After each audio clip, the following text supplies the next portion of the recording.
que le monde croit en ton amour, Père, unis-nous tous. Gardons cette position. Bonjour à tous, soyez tous bienvenus dans l'Église, dans la maison de notre Père, que chacun puisse se sentir vraiment comme à la maison, entre frères et sœurs, avec notre Père bienveillant. Je vous propose de prier pour commencer ce moment. Seigneur, je voudrais te remercier pour ce rendez-vous que tu nous donnes chaque samedi, de pouvoir venir à ta rencontre plus posément que durant nos semaines de folie. Je te demande, Seigneur, de venir te blottir auprès de chacun de nous.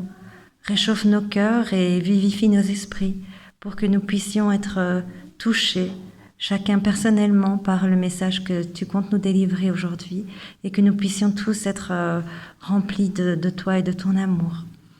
Puissions-nous tous ici nous sentir vraiment à la maison, que nous puissions nous sentir comme dans un temps de repos, un temps de respiration et de bien-être où nous pouvons retrouver un peu de sérénité. Sois avec nous, avec Jérôme qui va parler en ton nom et que les mots qu'il utilisera seront soit tes mots à toi et non ses mots à lui. Je te prie pour chacun de nous que nous puissions nous sentir bien, renforcer nos forces et puis pouvoir rayonner ton amour autour de nous après ça. Amen.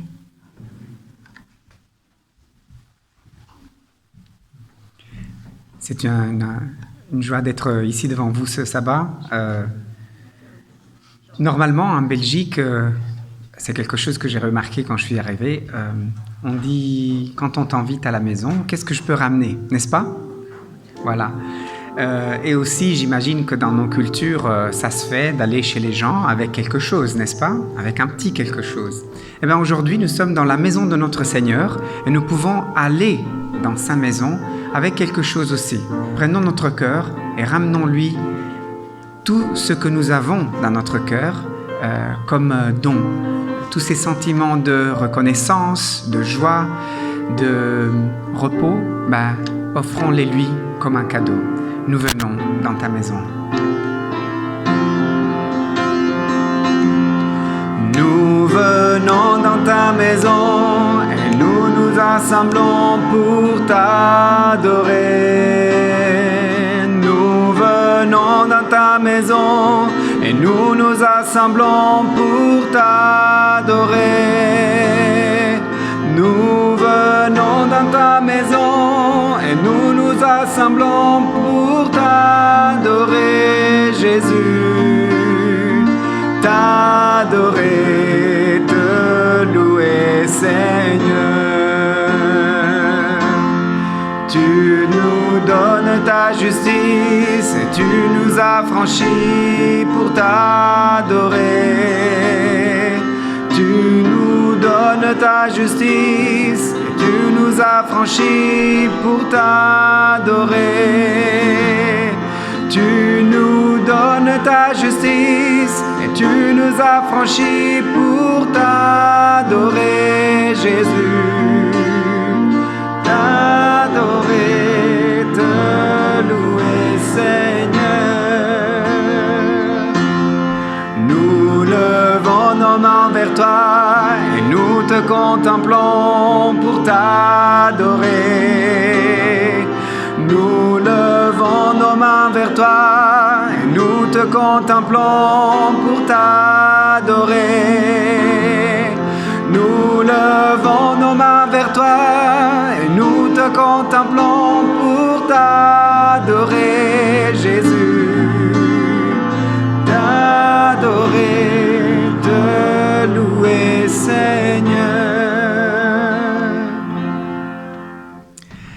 Le prochain cantique, c'est un autre cantique que nous connaissons bien, Ensemble nous pouvons. Et c'était très beau d'entendre déjà cette assemblée chanter. On n'est pas aussi nombreux que d'habitude, mais je vous ai senti vraiment chanter avec tout votre cœur. Donc poursuivons avec cette belle chorale tous ensemble. Ensemble, nous pouvons chanter, nous pouvons prier et dans le fait d'être réunis, adorer notre Seigneur. Ensemble, nous pouvons chanter. ensemble nous pouvons prier. Élever nos voix et adorer celui qui nous a réunis. Ensemble nous pouvons donner, ensemble nous pouvons porter nos fardeaux, nos joies et proclamer l'amour que Dieu met dans nos vies. Tous ensemble,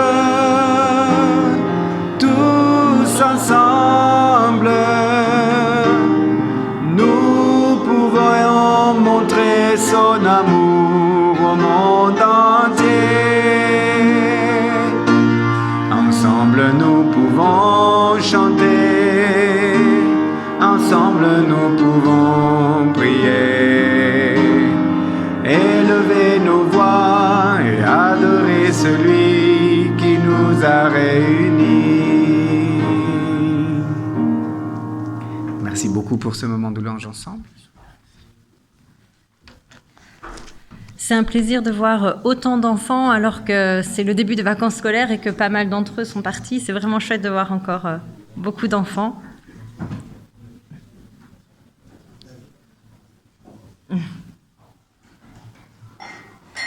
Je vais leur laisser le temps de retourner à leur place.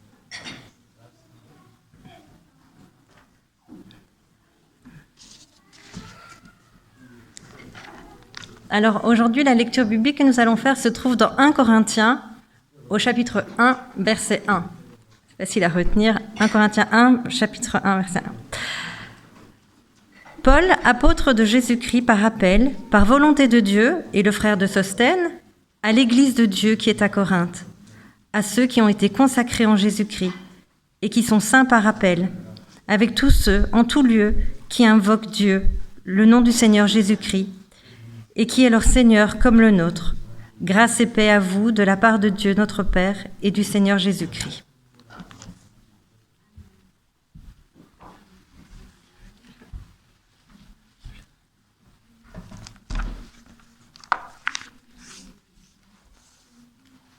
Bonjour à tous.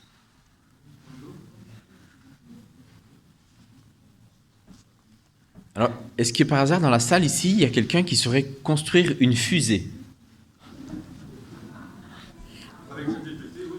Avec ChatGPT? Je ne suis même pas sûr, mais peut-être. Honnêtement, moi, j'essayerais même pas, en fait. Au début de l'année, nous sommes allés, Isabelle, les enfants et moi, au parc Sparco. Je ne sais pas si vous connaissez. Avant, il s'appelait le PASS, le parc d'aventure scientifique. Et donc, c'est un parc qui est fait pour les enfants, en fait. On voit comment fonctionne la science. C'est pour apprendre vraiment la science et de manière très ludique. Ils peuvent tester plein de choses. On peut voir par exemple comment fonctionne la météorologie, voir les effets aussi des dérèglements climatiques, comment ça se provoque un tsunami ou une tempête. On voit aussi comment fonctionne le corps humain ou comment sont fabriquées les choses de la vie courante aussi bien des trucs en plastique que quelque chose de forgé avec du métal ou autre chose. C'est tout ce qui concerne la science en fait, pour apprendre un petit peu plus comment fonctionnent les choses. Et dans une des salles, il y avait différents éléments qui étaient en désordre, mais qu'il fallait assembler pour pouvoir construire justement une fusée. Et avec les enfants, ils ont essayé d'assembler ces différents éléments. Donc il y avait différentes parties où il y avait la base, puis le corps de la fusée, puis la pointe. Et chaque forme était différente un petit peu. Pas des grosses nuances. Par exemple, la tête était peut-être un peu plus pointue ou un peu plus arrondie, et il fallait choisir les différents éléments, les mettre l'un sur l'autre. Et en fonction de comment on les assemblait, on voyait si ça pouvait fonctionner. Alors, soit la fusée, elle décollait même pas à ce moment-là, soit elle décollait, mais elle explosait en vol. Et donc, le résultat n'était pas le même en fonction de comment on construisait. Et je voulais faire le parallèle avec les ingénieurs, justement, qui construisent les fusées. Ils se mettent ensemble pour construire quelque chose qui va fonctionner. Tout est calculé, tout est contrôlé, tout est recalculé, revérifié. Ils font des prototypes, ils font des essais. Ils réfléchissent beaucoup de telle sorte que quand sera construite la la vraie fusée, elle devra fonctionner à la perfection. Malheureusement, ça ne fonctionne pas toujours. En 1986, d'ailleurs, on a pu le voir, Challenger a explosé en plein vol. Il y a aussi une autre fusée qui a eu des problèmes, c'est Apollo 13. On en a même fait un film, je ne sais pas si vous l'avez vu, il est pas mal quand même. Pour ceux qui l'ont vu, en tout cas, ce qui s'est passé dans Apollo 13, ça a été très compliqué parce qu'ils ont eu des problèmes en vol et ils ont dû atterrir en catastrophe, revenir sur Terre. Il manquait d'oxygène et ils ont dû vraiment trouver beaucoup de solutions pour s'en sortir. Si je vous parle de fusée ce matin, c'est parce que je voulais vous parler d'une fusée particulière, c'est Apollo 11. Alors pour ceux qui ne savent pas, Apollo 11, c'est la fusée qui a emmené les premiers hommes sur la Lune. Et lors du retour sur Terre, les scientifiques ont remarqué qu'il y avait un problème sur les capsules spatiales. Ils étaient un peu embêtés parce qu'ils avaient passé beaucoup de temps à la fabriquer pour qu'elle soit parfaite et elle était pleine de rayures. Et ça les dérangeait de voir ça en fait, parce que eux ils avaient fait en sorte qu'elle soit vraiment bien et ça les embêtait. Mais par la suite, ils ont compris que toutes les rayures et les éraflures, en fait, ça avait été quelque chose qui avait été utile pour la mission. Pour que ce soit en tout cas une réussite. Ils ont remarqué que lorsque les capsules ont été exposées aux rayons du soleil, les éraflures et les rayures ont réfléchi la lumière dans les directions différentes. Et que ça a empêché la capsule de surchauffer ou de se détériorer encore plus que ce que ça n'aurait pu le faire. Ces imperfections-là, en fait, elles n'étaient pas prévues, mais elles ont été utiles pour régler la température. Elles ont été utiles aussi pour stabiliser la trajectoire de la capsule lors de son retour sur Terre. Et sans ces imperfections, la capsule, en fait, elle aurait bien moins fonctionné. Parfois, les imperfections peuvent jouer un rôle important, un rôle parfois positif dans nos vies.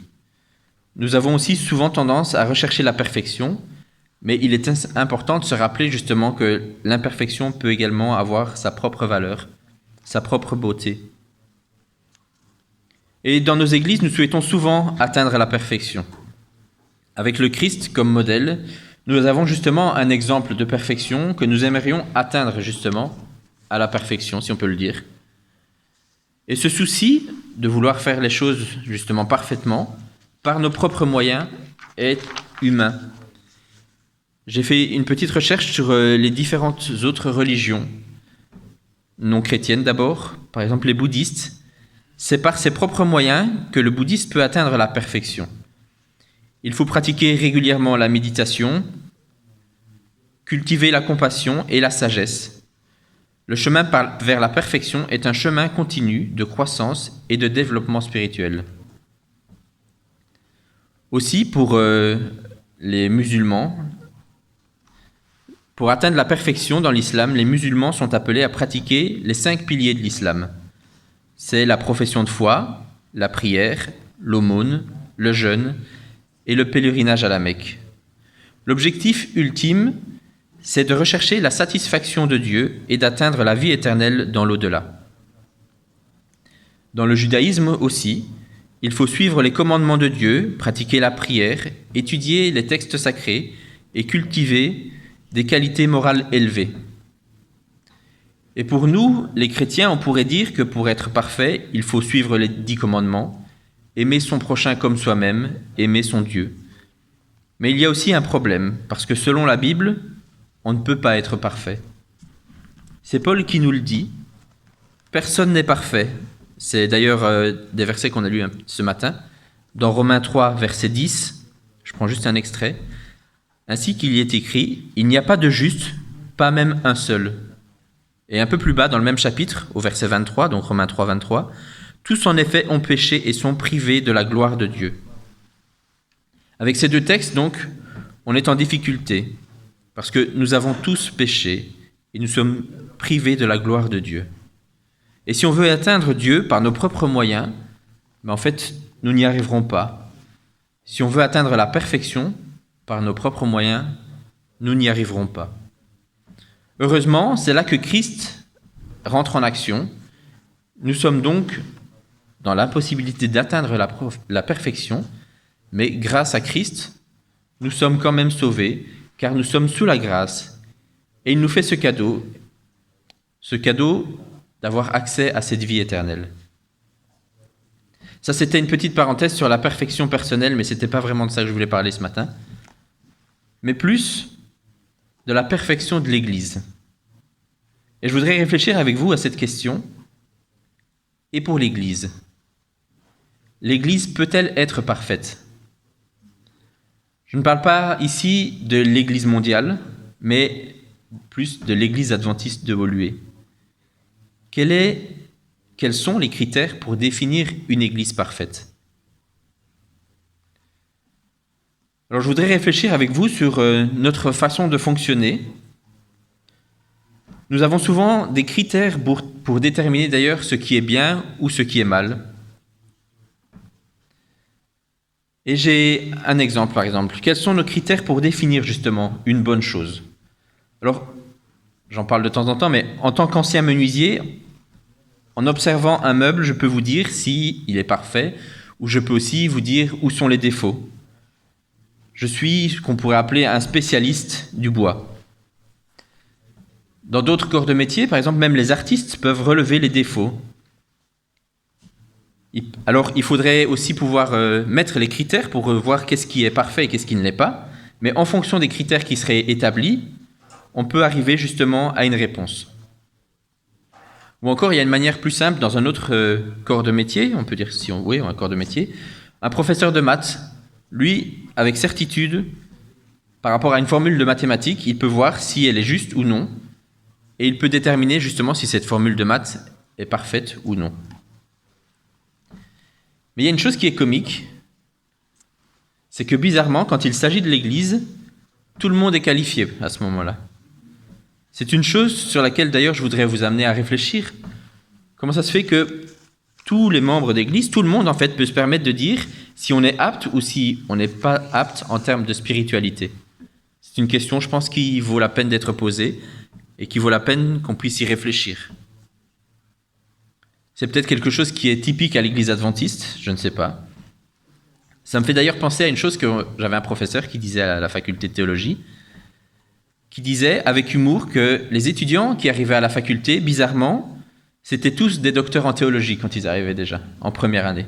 Parce qu'avec les écoles du sabbat, le message des 3 anges, avec tout ce qu'on apprend à l'Église, les jeunes qui arrivaient à la faculté, beaucoup pensaient déjà qu'ils savaient tout, qu'ils n'avaient plus besoin de rien apprendre. Mais je reviens à ma question. Comment savoir si une Église correspond aux attentes de Dieu ? Ou comment dire si une Église est parfaite ? Alors pour répondre à cette question, il y a certaines personnes qui vont dire, avec certains critères, que c'est une Église où on se sent bien, une Église où on est accueilli, une Église qui ne juge pas, une Église qui n'a pas de conflit, une Église qui évangélise, une Église où on a un grand respect de Dieu, peut-être une Église où on jeûne régulièrement, une Église où il y a un reste qui est attaché à sa loi, une Église où on se réunit très régulièrement, ou alors encore une Église qui ressemble à l'Église de nos pionniers qui ont tout sacrifié, une Église qui ressemble au début de la chrétienté, où on vendait tous ses biens et on les partageait. Alors, la liste peut être très très longue. Rien qu'en regardant d'ailleurs tous ces points, je peux vous dire que moi personnellement, je ne vis pas tous les jours tous ces points. Je suis d'ailleurs pas sûr que dans l'église ici, nous puissions tous cocher un V à côté de chaque chose que j'ai citée. Mais pour ce matin, je voudrais vous inviter à regarder dans la Bible. Alors quand on parle d'église déjà, on ne trouvera pas de traces d'église dans l'Ancien Testament. Il y avait le temple, et puis par la suite, il y a des synagogues qui se sont développées. Et d'ailleurs, quand on dit une synagogue dans la Bible, en fait, c'est une traduction d'un mot qui veut dire un lieu de prière ou alors un lieu de rassemblement. Ce qui est intéressant toutefois, c'est de voir que même en Israël, il y avait différents courants religieux. Il faut savoir que quand on parle des Juifs, ils sont composés de ces différents courants religieux. Alors j'ai retenu juste les 2 principaux, qui étaient les Sadducéens et les pharisiens. Les principales différences entre ces deux groupes étaient que les Sadducéens étaient principalement des prêtres, des membres de l'aristocratie juive. Ils avaient des responsabilités qui étaient liées au temple et aux autres rituels du temple. À côté de ça, on avait les pharisiens. Les pharisiens, quant à eux, étaient principalement des enseignants et des sages qui se concentraient sur l'étude de la Torah et sur la pratique des commandements divins. Si on s'arrête à ces descriptifs, en fait, on peut se dire que les choses fonctionnent bien, que chacun avait sa tâche. Et je vous ai dit chacun ce qu'ils s'étaient partagés, en fait, ce qu'ils avaient comme responsabilité. Les Sadducéens et les pharisiens se partageaient le temple, et ils vivaient, par contre, ils avaient des différences religieuses, des points théologiques où ils étaient opposés. Ils participaient à la pratique du temple de Jérusalem, mais ils étaient souvent en désaccord. Les Sadducéens sur la manière de comprendre la loi de Moïse et sur l'importance de certaines pratiques religieuses. Il y avait des gros désaccords d'ailleurs sur la résurrection des morts, en laquelle ils ne croyaient pas, ou l'existence des anges et des démons non plus, ils n'y croyaient pas. Et c'est déjà peut-être quelque chose que je trouve une leçon intéressante. Même s'ils n'étaient pas tous d'accord, les Juifs savaient vivre ensemble et adorer Dieu ensemble, en tout cas dans le même temple. Nous pouvons donc voir deux choses ici, du temps de Jésus. Le temple était partagé. C'est un peu comme si, ici, dans l'Église, on avait des catholiques, des adventistes, des protestants. Et déjà là, dans nos églises, on n'est pas trop en fait dans le partage. C'est souvent chacun chez soi. On a une mentalité peut-être un peu particulière par rapport à ça, par rapport à Dieu, comme si Dieu n'était qu'à nous et que nous ne pourrions pas prier ailleurs, dans une autre confession par exemple. Et si un jour, par hasard, ça vous arrive de vous retrouver dans une autre église et que vous devez prier Dieu, vous ne devez pas vous en faire parce que Dieu, là aussi, pourra vous entendre. Pour adorer Dieu, il n'y avait donc que le temple et il n'y avait pas vraiment d'église, mais des synagogues qui étaient en fait un lieu de partage qui était tourné vers Dieu et destiné à l'apprentissage de la parole. Mais alors, comment trouver des critères d'une bonne église ? Eh bien, pour cela, je vais vous inviter à regarder l'exemple de Paul et d'une église qui était justement imparfaite, celle de Corinthe. Paul a écrit 2 lettres à l'église de Corinthe, 1 Corinthiens et 2 Corinthiens. Alors, quelle est l'histoire de Paul avec Corinthe ? Paul est arrivé à Corinthe. Il n'y avait pas d'église à ce moment-là. À ce moment-là, à Corinthe, il y avait principalement des Grecs, des Romains et des Juifs. C'était une ville importante qui avait beaucoup de commerce et qui la rendait riche. La ville était connue pour sa richesse d'ailleurs, pour son commerce, sa culture et son influence. La ville de Corinthe, par contre, était aussi connue pour sa débauche, qui était très poussée. La ville était célèbre pour ses prostituées. Certains textes historiques disent même qu'il y avait plus de 1000 prostituées sacrées dans cette ville qui travaillaient dans les temples dédiés à Aphrodite, la déesse de l'amour, en plus des prostituées classiques, si on peut dire ça comme ça. Cette ville était vraiment réputée à ce niveau-là, dans le monde de Rome, comme une ville de débauche. Et c'est dans ce contexte-là que Paul arrive à Corinthe. Il vient là pour porter l'évangile et il reste là pendant 18 mois. Il va rester 18 mois pour constituer une église alors, comme je vous le disais, qui est une assemblée. Puis il va partir de là et continuer à évangéliser. Par contre, il va entendre que les choses ne se passent pas bien à Corinthe. Il va leur écrire pour redresser la situation. Ce sont donc 1 Corinthiens et 2 Corinthiens. Et c'est dans ces récits qu'on peut comprendre que ça ne se passait pas vraiment bien, en fait, dans cette église. Alors, j'ai relevé quelques exemples que je voudrais partager avec vous de Paul.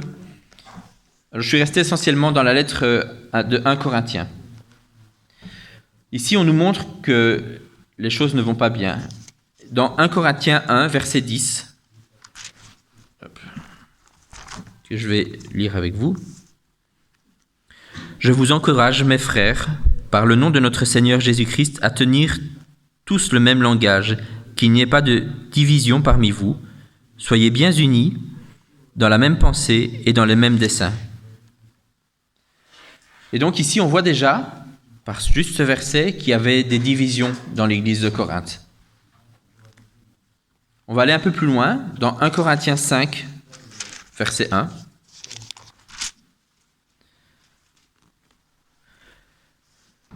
Partout, on entend parler de l'inconduite sexuelle qui accourt parmi vous, une inconduite telle qu'on ne la rencontre même pas ailleurs dans les nations.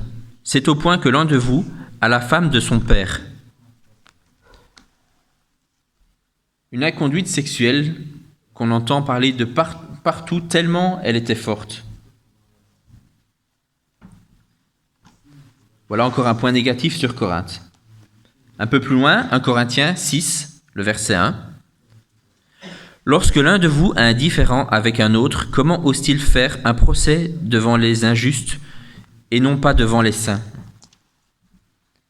On voit ici encore dans cette église qu'il y avait tellement de conflits, tellement de difficultés les uns avec les autres qu'ils se traînaient en justice. Imaginez une église où on puisse être comme ça, où nous serions tous en guerre les uns contre les autres, à porter plainte, à vouloir justement faire redresser la situation par la justice. Je pense que ce serait une église compliquée où on ne s'en sortirait pas bien. Un peu plus loin encore, 1 Corinthiens, chapitre 11, verset 21.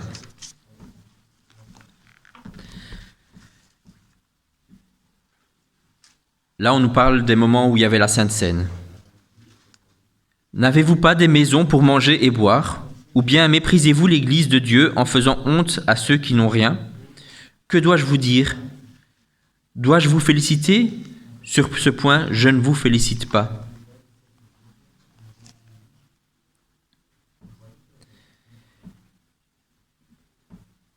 En fait, j'ai lu le verset 22, mais c'était le verset 21 que je voulais lire. Car au moment de manger, chacun se hâte de prendre son propre dîner, de sorte que l'un a faim, tandis que l'autre est ivre. Ici, c'était les moments, comme je vous ai dit, c'était les moments de Sainte Seine qui étaient vécus de manière particulière, on va dire. C'était en fait des orgies lors de la Sainte Seine. Le texte nous dit même que certaines personnes finissaient ivres à ce moment-là. Tout le sens de la scène était perdu. Il n'y avait plus d'attention en fait à ce moment-là sur le Christ, mais c'était juste une beuverie. Encore un verset que je voudrais lire avec vous. C'est dans 1 Corinthiens 15, le verset 12.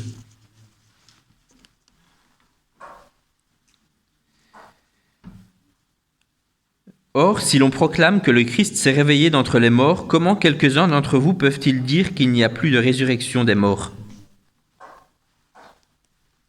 Ici, on mettait en doute les enseignements sur la résurrection. Et si on dit qu'il n'y a plus de résurrection, en fait, il n'y a plus de salut, il n'y a plus de victoire sur la mort. On était en train de remettre tout en question aussi. Alors voilà, ici nous avons beaucoup de constats qui sont assez impressionnants sur l'église de Corinthe. Alors je vous pose la question, quels sont les critères pour nous pour définir une bonne église? Si notre église était comme celle-là, qu'est-ce que nous ferions nous personnellement?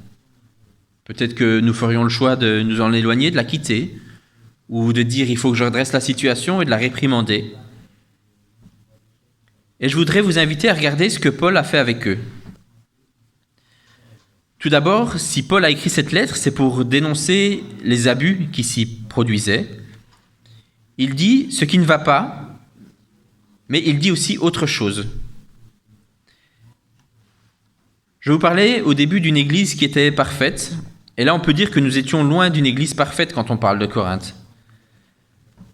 Personnellement, je crois que c'est une église que j'aurais peut-être eu la tentation de fuir très vite en me disant « ici, Dieu n'est pas là ». Et c'est vrai que si on s'arrête au verset que je vous ai lu, on peut se demander justement où était Dieu. On pourrait se dire, ici, il n'y a plus rien à faire. Et Paul, lui, il leur écrit, Et lui, il voit quand même quelque chose de positif dans cette église. Je vous ai donné des exemples de ce que Corinthe était au niveau mal, mais elle n'était pas que ça. Et maintenant, je voudrais revenir à 1 Corinthiens 1, à partir du verset 4, les versets 4 à 8. Paul dit sur l'église de Corinthe: « Je rends toujours grâce à mon Dieu à votre sujet pour la grâce de Dieu qui vous a été accordée en Jésus-Christ. Car en lui, vous êtes devenus riches de tout, de toute parole et de toute connaissance, puisque le témoignage du Christ a été confirmé en vous. Dès lors, il ne vous manque aucun don de la grâce en attendant la révélation de notre Seigneur Jésus-Christ. C'est lui qui vous affermira aussi jusqu'à la fin, pour que vous soyez sans reproche au jour de notre Seigneur Jésus-Christ. »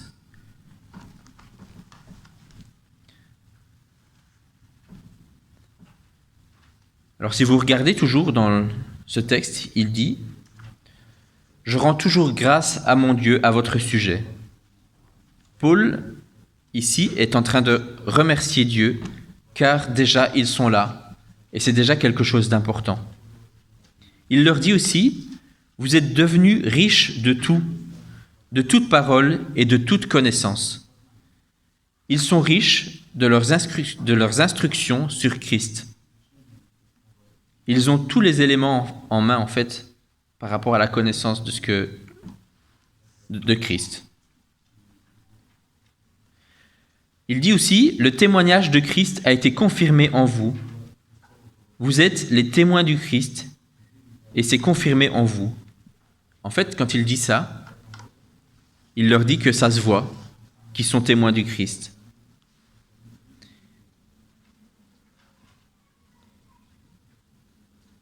Il dit encore, il ne vous manque aucun don de la grâce. Vous savez tout ce qu'il vous faut pour recevoir ce cadeau de Dieu qui est la grâce. En d'autres mots, il est en train de leur dire, vous avez ce cadeau, vous êtes sauvés. Et quand je lis ça, en fait, je me demande si Paul parle bien de l'Église qui a été décrite dans le début de cette prédication. En tout cas, c'est quelque chose que je trouve impressionnant.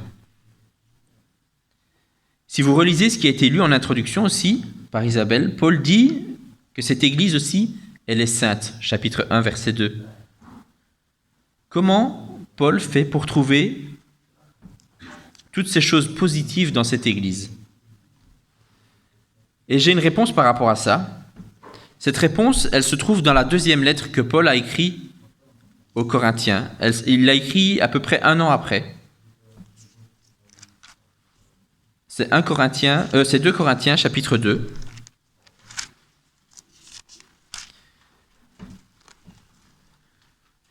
Et c'est verset 4. C'est dans une grande détresse, le cœur serré, avec beaucoup de larmes, que je vous ai écrit, non pas pour vous attrister, mais pour que vous connaissiez l'amour débordant que j'ai pour vous. Pour que vous connaissiez l'amour débordant que j'ai pour vous. Paul est en train de dire aux Corinthiens qu'il les aime. Alors quand on relève les défis de l'église de Corinthe, les erreurs que Paul relève, en tout cas sur l'église qu'il a fondée, on peut effectivement se dire que l'église de Corinthe, elle n'était pas vraiment la meilleure des églises. On peut également se dire qu'elle avait beaucoup de choses à corriger, et ce qui est important, c'est de pouvoir dire, justement, c'est ce que Paul dit, il est en train de leur dire ce qui ne va pas. Il n'a pas édulcoré les choses non plus. Mais personnellement, moi, en voyant cette église, je me serais dit, mais où est-ce que je suis tombé? Je me serais dit, alors maintenant, on va prendre nos Bibles et observer ce qu'il faut faire dans tel cas ou tel cas.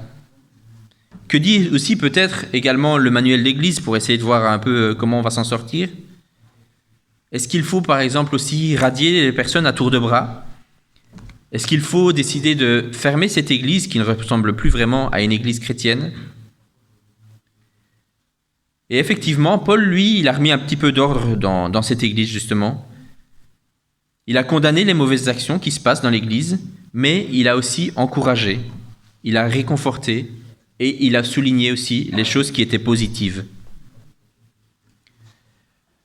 Paul, quand il a écrit à l'Église de Corinthe, il a utilisé ce qu'on appelle la méthode du Christ. Dans tout ce qu'il a fait, il l'a fait avec amour. Quand Jésus s'est retrouvé lui aussi face aux pécheurs, il les a aimés. Et c'est par ça que je voudrais terminer ce matin, avec, par exemple, l'histoire de la brebis perdue. Peut-être comme plusieurs à Corinthe étaient perdus, le maître fait la fête quand il retrouve cette brebis perdue, parce qu'il l'aimait. Sur la croix, quand Jésus était en train de mourir, avec les deux brigands, avec le bon larron, comme on dit, à la croix, Jésus pardonne sans que le bon larron ait besoin de lui demander pardon. Jésus aimait cette personne. Avec Pierre également, après avoir renié 3 fois Jésus, Jésus pardonne et à Pierre, il confie l'Église. Il l'aimait avant tout le reste. Encore une dernière histoire avec Jésus, la femme adultère. Qu'a dit Jésus à la femme adultère à propos des personnes qui l'accusaient? C'est dans Jean 8 si jamais. « Eh bien, femme, où sont-ils passés? Personne ne t'a donc condamné ?» Et elle répondit, « Personne, Seigneur. » Et Jésus lui dit, « Moi non plus, je ne te condamne pas. Va et désormais ne pêche plus. » Jésus, ici aussi, il pardonne. Il pardonne la femme qui ne lui demande pas non plus pardon. Mais Jésus l'aimait également. Alors ce matin, à la question « Quels sont nos critères pour évaluer ce qui nous entoure ?» Je voudrais vous encourager à aimer toutes les personnes qui vous côtoient, à aimer l'Église, à aimer à l'image de notre Seigneur, même si ce qui nous entoure peut être imparfait. C'est en aimant que l'Église de Corinthe a pu grandir et a pu se relever. Et c'est ma prière pour ce matin. Amen.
Merci à Jérôme pour ce message. Je vous invite à vous mettre à nouveau debout pour aller vers la conclusion de ce culte ensemble avec le 168 dans le Donnez-lui gloire, « Je chanterai l'Éternel ». Alors avec encore un moment de chant, nous avons l'opportunité et je vous invite à le chanter de tout votre cœur. Je chanterai l'Éternel tant que je vivrai. Je chanterai l'Éternel. Je célébrerai mon Dieu tant que j'existerai. Je célébrerai mon Dieu. Je chanterai l'Éternel tant que je vivrai. Je chanterai l'Éternel. Je chanterai mon Dieu tant que j'existerai. Je célébrerai mon Dieu. Que mes paroles lui soient agréables, lui soient agréables.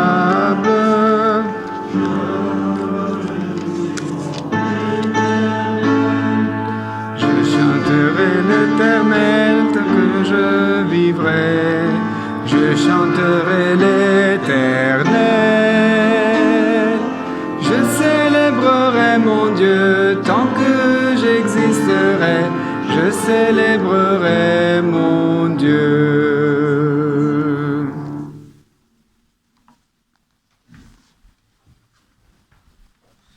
Je vous invite à incliner vos têtes. Seigneur, je te remercie pour tous les messages qui sont contenus dans ta parole, pour tout ce que tu nous enseignes, pour tous les exemples que nous avons. Aujourd'hui, on a parlé de l'église de Corinthe, l'église qui était imparfaite, mais on n'est pas obligé d'aller jusque-là pour trouver des imperfections dans nos églises aussi. Seigneur, je voudrais te demander de nous aider à pouvoir voir aussi tout ce qui nous entoure sous le regard de l'amour, que nous puissions voir les gens, voir les églises, voir tout ce qui est autour de nous, tout ce que tu nous demandes aussi d'aborder, d'approcher, que nous puissions le voir avec amour. Aide-nous, Seigneur, à pouvoir le vivre dans tous les instants de notre vie et avoir à l'esprit justement cette règle d'or que tu as pour nous, c'est d'aimer nos prochains et de t'aimer aussi toi. Seigneur, je te demande d'être avec chacune des personnes de cette église aussi pendant le reste de cette journée de sabbat, ce jour spécial aussi où nous avons un moment de relation particulier avec toi. Mais je te demande aussi d'être avec eux pendant toute cette semaine aussi pour toutes les différentes choses qu'ils vont devoir vivre cette semaine. C'est ainsi que je voulais te prier au nom de ton Fils Jésus. Amen.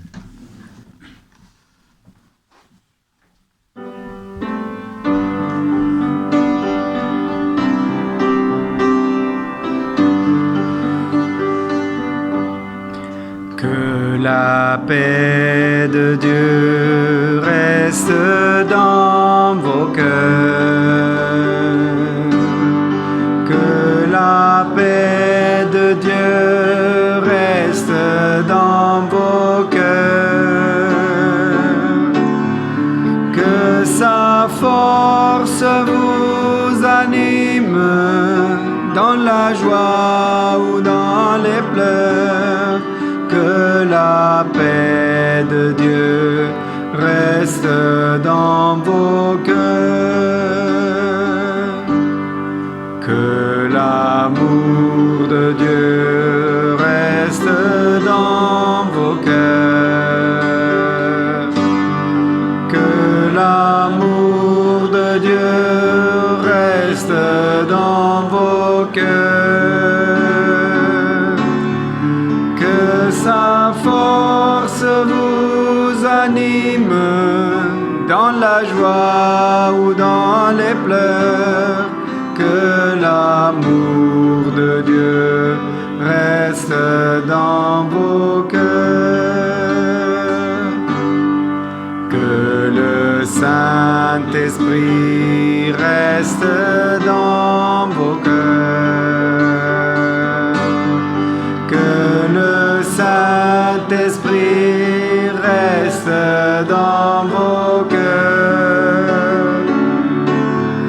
Que sa force vous anime dans la joie ou dans les pleurs.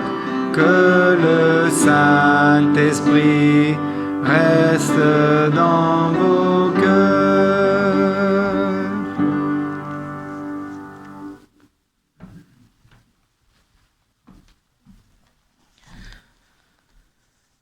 Alors je voudrais terminer avec la fin justement de 1 Corinthiens, quand Paul termine sa lettre, et il dit « Veillez et tenez-vous dans la foi, comportez-vous en homme et soyez forts, que parmi vous tout se fasse avec amour. » Amen.